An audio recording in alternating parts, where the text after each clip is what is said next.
कराऊंगा, अभी शेयर नहीं कराई है तो पहले समझो, बता रहा हूँ। तो स्मेटिक जो होते हैं हमारे। देखिए दोस्तों, आप सभी का फिर से हमारे एक नए वीडियो पर स्वागत है। आज हम बात करेंगे जो बीपीएस पावर लाइन होती है वो कहाँ से बनती है, किस तरीके से बनती है। जो बीपीएस पावर लाइन होती है वो क्या काम करती है मोबाइल के अंदर। बहुत से भाई कमेंट करते हैं ये बीपीएस पावर लाइन क्या होती है, कहाँ से बनती है। वो सारी चीज़ें आपको यहाँ पे मैं समझाऊंगा, ठीक है। और आपको इसका प्रैक्टिकल चाहिए तो आप मेरे को कमेंट करके बता सकते हैं। देखिए, पहले आपको समझ में आना चाहिए जिससे कि आपको प्रैक्टिकल भी अच्छे से समझ में आएगा। अब आप यहाँ देख सकते हैं कि जो हमारा फीस है 12 अक्टूबर के बैच की बुकिंग चल रही है, जिसमें कि कुछ सीटें खाली हैं, कुछ सीट हमारी बुक हो चुकी हैं। कौन सा? 12 अक्टूबर। सितंबर फुल है, ठीक है। और आप अब हमारे पास में जो 19,200 फीस है, इसी में ही पूरा कोर्स करेंगे, मोबाइल का पूरा बेसिक से एडवांस तक, जिसमें कि हम रहना खाना फ्री करा रहे हैं। आप आना चाहते हैं अपना रजिस्ट्रेशन बुकिंग करा सकते हैं। अभी बुकिंग चल रही है, ये पता नहीं कब तक सीटें खाली रहें। तो जिनको भी कोर्स करना आना चाहते हैं बुकिंग करा सकते हैं अपना। आज हम बात करेंगे। और आप देखिए, एक चीज़ बता दूँ, 25, 30, 40, 50 हज़ार नहीं, अब सिर्फ आपको 19,200 में ये पूरा काम सीखने को मिल रहा है प्रैक्टिकल के साथ। देखिए, यहाँ पे एक बोर्ड और एक मल्टीमीटर लिया है मैंने, जिससे कि पहले आपको अच्छे से समझ में आना चाहिए। तो यहाँ पे क्या है, जो ये बोर्ड है किसका है? ये बोर्ड जो है हमारा Redmi 5A मोबाइल जो है उसका पीसीबी है। यदि आपके पास में MI का 5A मोबाइल आता है और उसमें बीपीएस पावर लाइन नहीं बनती है या और भी प्रॉब्लम आती है, तो कहाँ से आती है, किस तरीके से आती है, वो चेक करेंगे। तो देखिए, इसमें क्या है हमारा, सबसे पहले ये एक आईसी है। ये जो आईसी है हमारी चार्जिंग आईसी है। इस मोबाइल के अंदर ये चार्जिंग आईसी है, MI 5A के अंदर ये चार्जिंग आईसी है। यहाँ पे आप कुछ कंपोनेंट देखेंगे। देखिए, यहाँ पे जो आप देखेंगे, मैं आपको दिखा देता हूँ एक बार। यहाँ पे आप कुछ कंपोनेंट जो देख रहे हैं, ये वाले इस तरीके से, यहाँ पे इतना जो आप इतना पार्ट जो देख रहे हैं ना, इसका इतना जो पार्ट है इसका, ये किसका है? ये बीपीएस पावर लाइन का इतना इसका पार्ट, या आप ये कह सकते हैं आईसी का एक हिस्सा। कितना है? इतना हिस्सा इसका बीपीएस पावर लाइन का है। किसका है ये?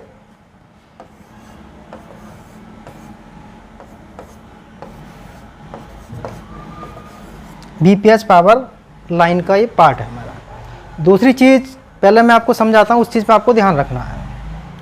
इसके बाद जो है, जब आप इसमें चार्जर लगाते हैं, चार्जर लगाने के बाद जो 5 वोल्ट की आपकी सप्लाई आती है, वो कहाँ आती है? तो देखिए, जैसे ही आप चार्जर लगाएंगे तो हमारे इसमें कुछ कैपेसिटर और एक ओवर आईसी होती है जो कि हमारे OVP होती है। तो जैसे ही आप इसमें चार्जर लगाते हैं हमारा, तो चार्जर के जो 5 वोल्ट होते हैं ना, इसमें 5 वोल्ट, वो सप्लाई आपकी कहाँ जाएगी? वो सप्लाई आपकी इन कंपोनेंटों से, यहाँ से, ठीक है, ऐसे जाएगी। और इसमें क्या होगा कि जैसे ही आप चार्जर लगाएंगे, जो सप्लाई हमारी इस पे मिलेगी। इस पे मिलने के बाद ये सप्लाई हमारी आउटपुट में कैसे काम करेगी, जो बीपीएस पावर लाइन है वो किस तरीके से काम करेगी। जब आप इसमें सप्लाई लगाएंगे तो इसमें क्या हुआ, ये इस आईसी तक पहुंच गया, इस आईसी तक पहुंच गया।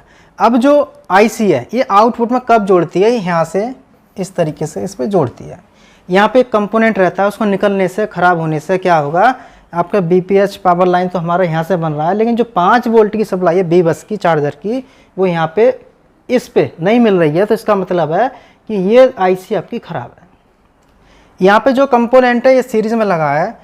जो सीरीज़ में लगा है ये कंपोनेंट क्या है हमारा, इन कंपोनेंटों से इस तरीके से यहाँ से, और इतनी आईसी का इतना पार्ट है इसका। इसको मैं दूसरे कलर में कर देता हूँ जिससे कि आपको और समझ में आ जाना चाहिए। देखिए, यहाँ से ये लाइन ऐसे जाती है, ये इतना पार्ट है इसका। अब क्या है, जैसे ही आप चार्जर लगाते हैं तो 5 वोल्ट आपके कहाँ तक पहुँचेंगे? इन कंपोनेंट तक और इस आईसी तक।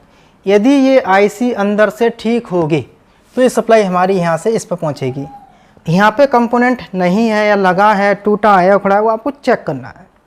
उसको चेक करने के बाद आपको यहाँ पे कंपोनेंट जो लगाना है, यहाँ पे एक कॉइल रहती है फ्यूज।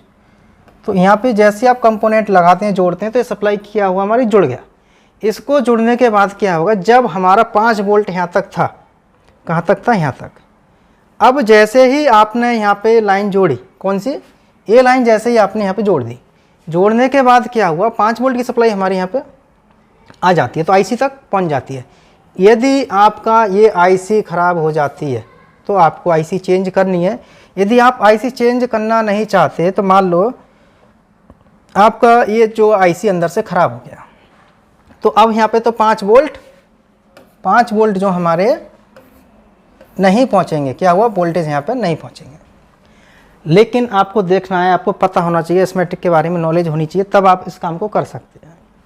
यहाँ पे देखिए 5 वोल्ट हमारा आ रहा है, लेकिन 5 वोल्ट की सप्लाई हमारी ए भी है, ए भी है, ए भी है, तो आप इनको छोड़ सकते हैं। इतना पार्ट को छोड़ दीजिए, छोड़ दिए। इतने हिस्से को छोड़ने के बाद आपको कुछ नहीं करना, यहाँ से एक जंपर लेना है और इस कैपेसिटर पे जोड़ना है। इसको साफ कर देते हैं थोड़ा सा। देखिए जो हमारी सप्लाई यहाँ तक पहुँच रही है, ये तो पहुँचेगी, जब जैसे ही आप चार्जर लगाएंगे तो पहुँचेगा, क्योंकि अंडरग्राउंड सर्किट वहाँ से आ रहा है। अब यहाँ पे आपको क्या करना है, इस पर एक जंपर दे देंगे यहाँ से। देखिए ये लाइन इससे कहीं भी दे सकते हैं, इसमें यहाँ पे दे दिए। यहाँ पे जंपर लगाने के बाद यहाँ तक हमारा 5 वोल्ट पहुँच गया। अब क्या हुआ, आईसी के अंदर 5 वोल्ट पहुँच गया।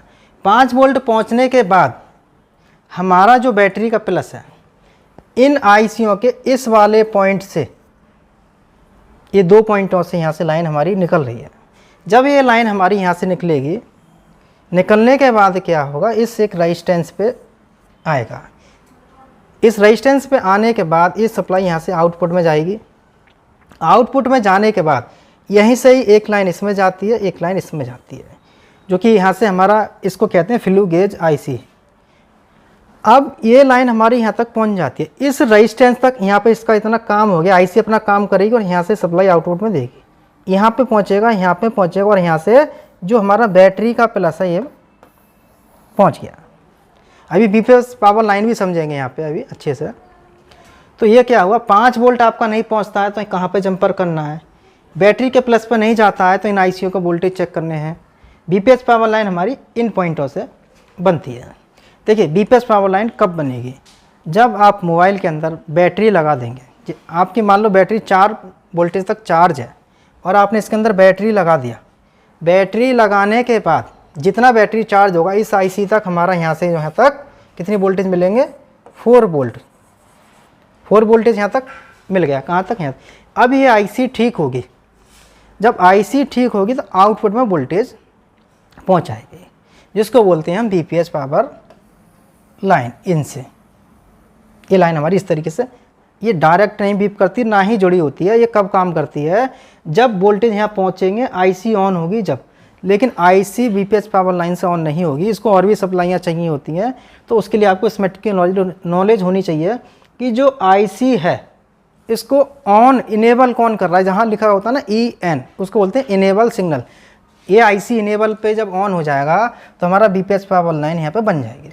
जब बीपीएस पावर लाइन आपकी बन जाएगी तो कहाँ जाती है, ये जो बीपीएस पावर लाइन है आपकी, जो हमारा पीसीबी है, मदरबोर्ड है, इसमें हर जगह जाती है।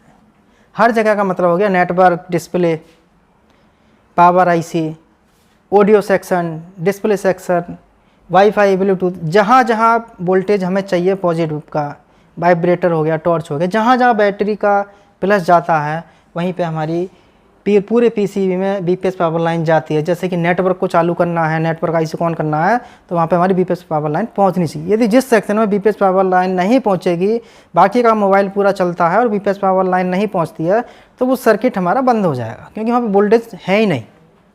तो हमारी जो बीपीएस पावर लाइन है इस बोर्ड में कहाँ से बनती है, इन पॉइंटों से। ठीक है, यहाँ से हमारी बीपीएस पावर लाइन बनती है, जिस पे कि हमारा इसमें कितना रहता है, 4 वोल्ट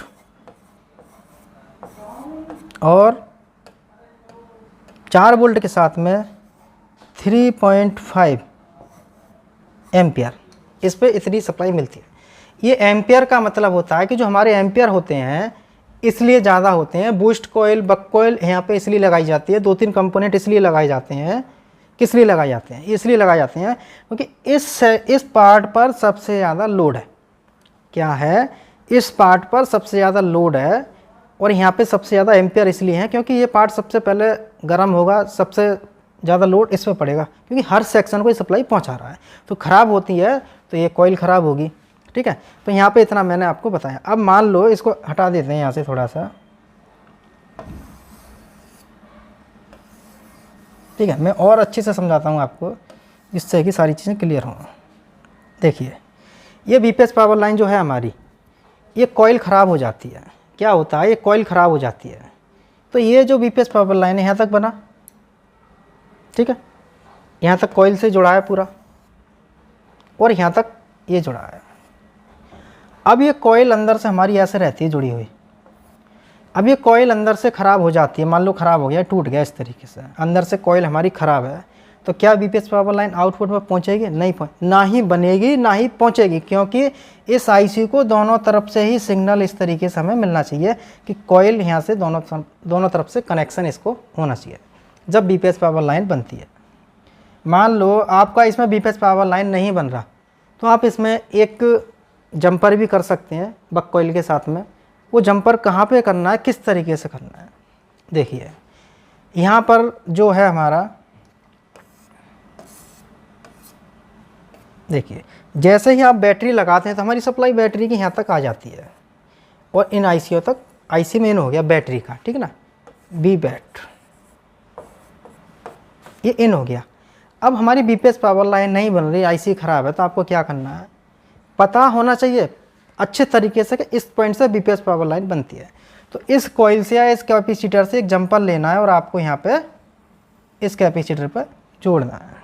क्या करना है, एक जंपर लेना है और इस कैपेसिटर पर यहाँ पे इस तरीके से हम जोड़ देंगे, क्योंकि जो आउटपुट में बैटरी के प्लस की सप्लाई जा रही है वो हमने बाईपास कर दी, इसलिए यहाँ पे। लेकिन जंपर जो लगेगा थोड़ा मोटा वायर लगाना है, जिससे कि लोड पड़ने पर हमारा प्रॉब्लम ना हो। या आप जो ये बक कॉइल है इसको निकाल के भी बाईपास कर सकते हैं, कॉइल के थ्रू भी कर सकते हैं। तो इस तरीके से आप इसको बाईपास कर सकते हैं। 5 वोल्टेज कहाँ तक कहाँ आना चाहिए मैंने बता दिया, बीपैट बता दिया मैंने। और जो बीपीएस पावर लाइन है हमारा,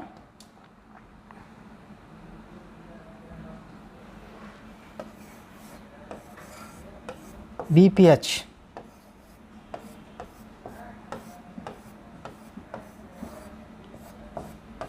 जो हमारी बीपीएच लाइन है वो मैंने आपको यहाँ पे बताई। तो आपको किस तरीके से बाईपास करना है, बाईपास करने से पहले ये देख लेना है कि जो इसमें प्रॉब्लम है वो आपके मदरबोर्ड में है या नहीं, वो पहले चेक कर लेना है। ऐसा नहीं है बीपीएस पावर लाइन बन रहा है आप जंपर मार दिए, तो वो गलत है। पहले फाइंड करना है, चेक करना है, टेस्ट करना है क्या हमारी जो प्रॉब्लम है वो सेम है या नहीं, ठीक है।